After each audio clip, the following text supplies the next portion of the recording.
welcome to accounts classes. Today we'll discuss special transaction relating to goods. Let's start. पहला देखते हैं drawings in goods. Sometimes the proprietor withdraw goods from the business for his personal use. कभी कभी proprietor goods withdraw करता है business से for his personal use. उसे ही drawings इन goods कहा जाता है. The entry for recording this transaction will be drawing account debit to purchase account. इसका नरेशन हो जाएगा goods taken for personal use. Next देखते हैं goods given away charity. Charity is an expense. Charity एक expense है of the business के लिए. As such charity account will be debited. और चैरिटी अकाउंट को डेबिट किया जाता है. Goods are going out of the business at cost price. Goods business से बाहर जाता है कॉस्ट प्राइस पर. Hence purchases are reduced to that extent and as such purchases account will be credited. Purchase account घटता है तो that extent and at site उसके size पर. एंड एज सच इसी तरह परचेज अकाउंट को हम लोग क्रेडिट करते हैं. The entry will be charity account debit to purchases account. इसका नरेशन हो जाएगा goods given away as charity. Next देखते हैं goods distributed as free sample.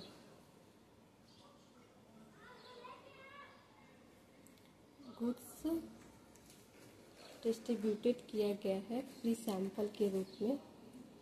Sometimes the goods are distributed as free samples to the potential buyers in order to promote sales. कभी कभी goods को distributed किया जाता है फ्री सैंपल के रूप में टू द पोटेंशियल बायर्स को in order to promote sales को बढ़ाने के लिए. As such the free samples can legitimately be treated as expense. Free samples को treated as expense के रूप में ट्रीट किया जाता है ऑन एडवर्टीजमेंट पर. तो इसका एंट्री होगा द एंट्री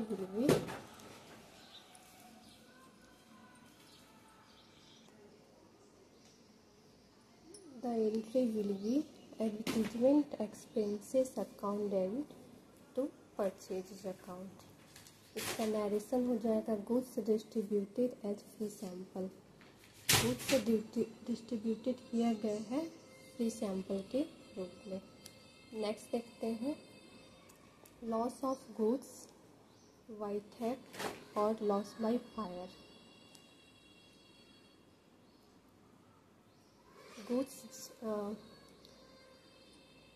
गुड्स जल गया या फिर लॉस ऑफ गुड्स का नुकसान हुआ उस केस में the entry will be loss by theft debit account.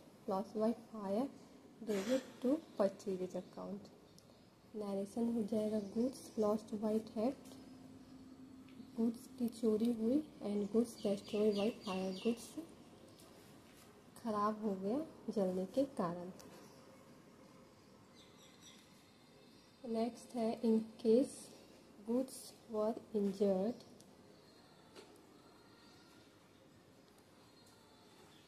Goods जो है वो इंजर्ड हो जाता है तो उस केस में होगा इंश्योरेंस कंपनी और insurance claim account debit to loss by theft और लॉस बाय फायर अकाउंट। मतलब चोरी होने से जो नुकसान हुआ या फिर जलने के कारण जो माल ख़राब हो उसे क्रेडिट कर देंगे। इसका नरेशन हो जाएगा insurance claim launched with the insurance company. Next देखते हैं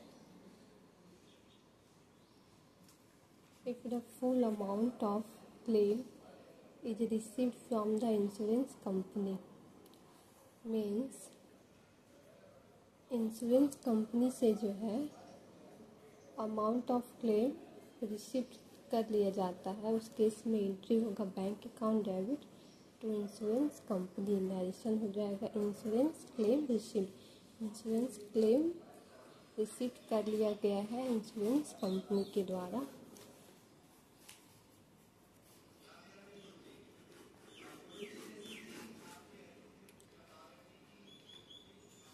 लास्ट देखते हैं if the insurance company does not admit full claim.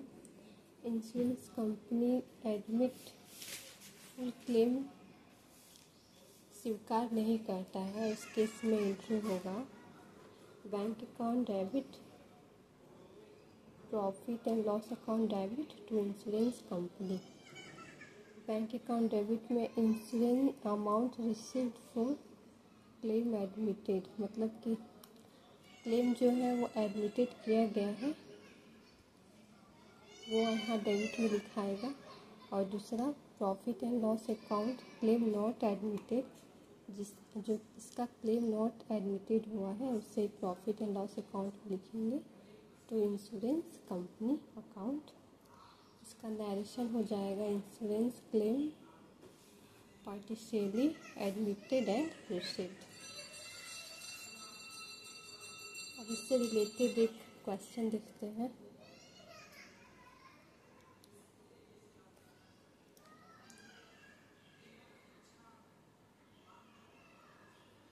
Pass journal entries for the following. पहला क्वेश्चन है proprietor withdrew for his personal use cash ₹20,000 and goods worth ₹10,000। Proprietor अपने personal use के लिए cash ₹20,000 निकाला है and goods 10,000। इसका entry हो जाएगा सीरियल नंबर पहला drawings account debit to cash account to purchase account. Drawings account 30,000 30,000 का कैश निकाला है पर्सनल यूज के लिए और टू परचेज किया है गुड्स 10,000 का। टोटल को मिला के डेबिट में लिख देंगे ड्राइंग्स अकाउंट में 30,000। इसका नरेशन हो जाएगा cash and goods taken away for personal use. Next transaction देखते हैं goods for ₹50,000 were given away a charity. Sale price है 60,000। चैरिटी के रूप में 50,000 दिया गया है। इसका एंट्री होगा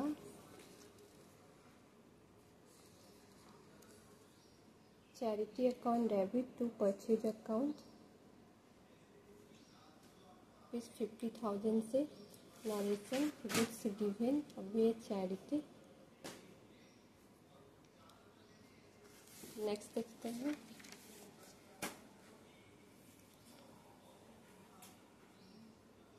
goods worth ₹25,000 were distributed as free sample. Free sample के रूप में गुड्स डिस्ट्रीब्यूटेड किया गया है। इसका एंट्री हो जाएगा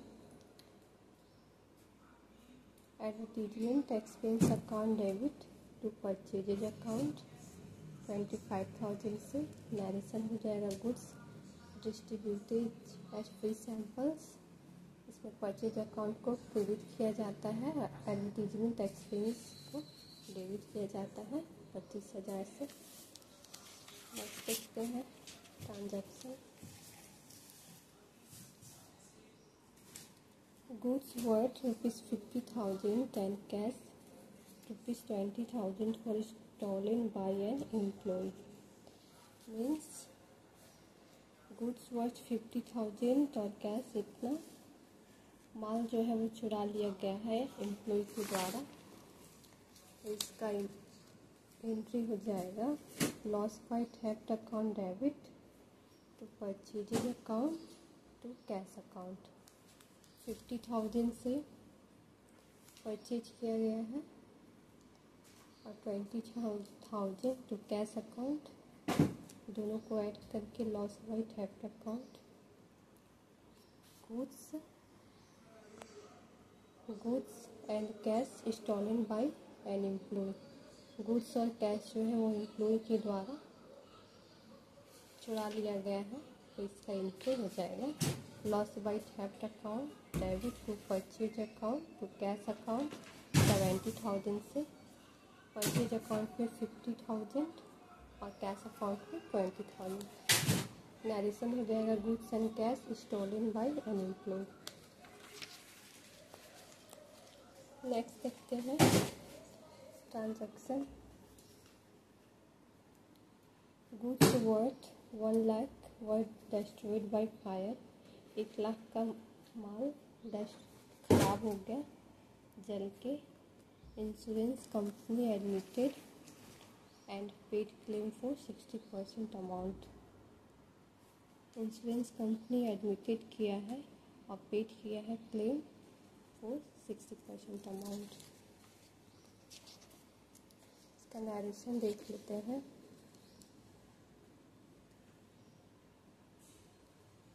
लॉस बाय फायर 1 लाख का माल का नुकसान हुआ है टू परचेज अकाउंट 1 लाख से। इसका नरेशन हो जाएगा goods destroyed by fire. Next है insurance company account debit to loss by fire. 1 lakh का माल का नुकसान हुआ है, जल के माल खराब हुआ है, तो उस केस में लॉस बाय फायर को क्रेडिट करते हैं। Insurance company debit to loss by fire account credit 1 lakh से। इसका नरेशन हो जाएगा insurance claim lost with the insurance company. Last है bank account debit profit and loss account debit to insurance company. Insurance company ने accepted कर लिया है और इंश्योरेंस क्लेम को एक्सेप्टेड कर लिया और 60% का अमाउंट जो है वो क्लेम किया है, पेड किया है 60% अमाउंट। तो इसका एंट्री हो जाएगा bank account debit profit and loss account debit to insurance company account 1 lakh. Insurance claim of ₹1 lakh accepted and received at ₹60,000। Insurance company ने 60% का अमाउंट का क्लेम किया है, 60,000 अमाउंट बैंक अकाउंट में and profit and loss account में 40,000। तो insurance company दोनों को ऐड करके insurance company account 1 lakh. Insurance claim of ₹1 lakh accepted and received at ₹60,000।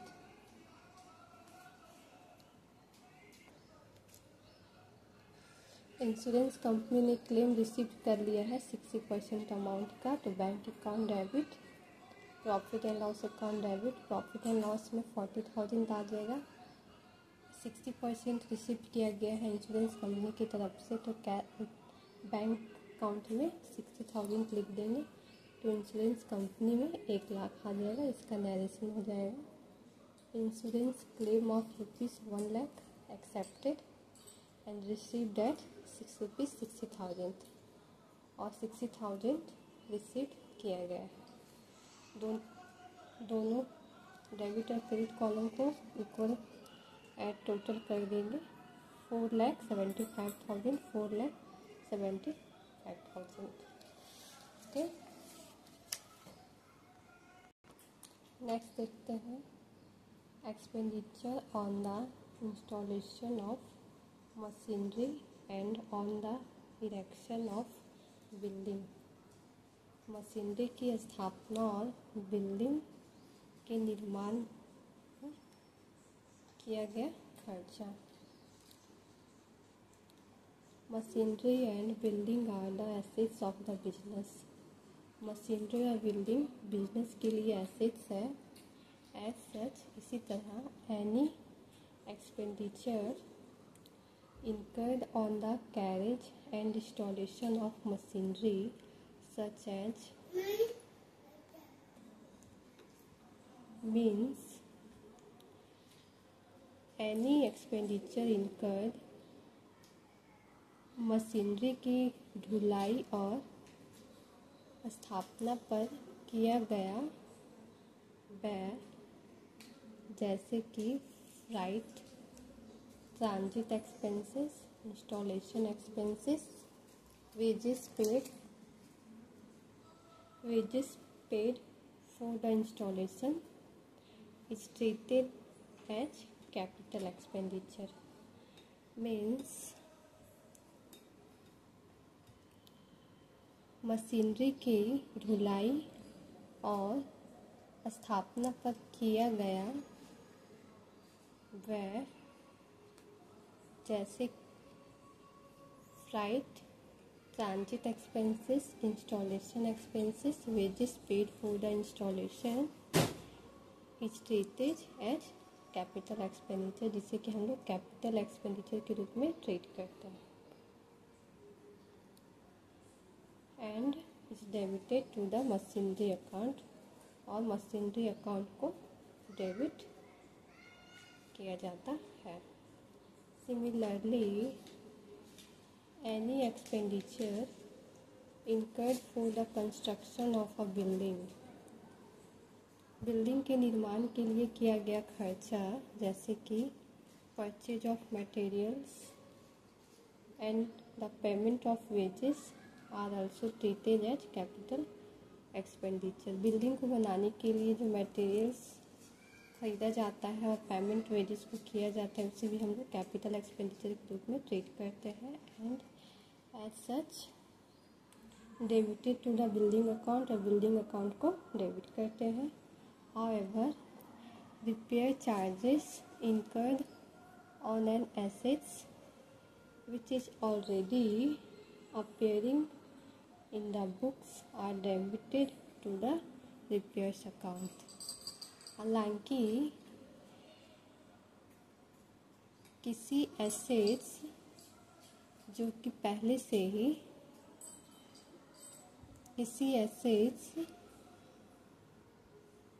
Repair charges जो कि पहले से ही दिखाया जा रहा है किताबों में, उसे रिपेयर्स अकाउंट में डेबिट किया जाता है। Repair charges incurred on an asset which is already appearing in the books are debited to repairs account।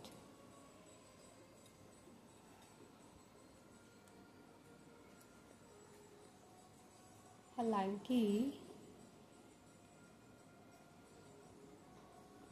किसी संपत्ति रिपेयर चार्जेस जो कि पहले से ही दिखाया जा रहा है बुक्स में, जिसमें रिपेयर्स अकाउंट को डेबिट किया जाता है। ठीक है, आज के लिए इतना है। हम लोग नेक्स्ट वीडियो में मिलते हैं। Okay, bye.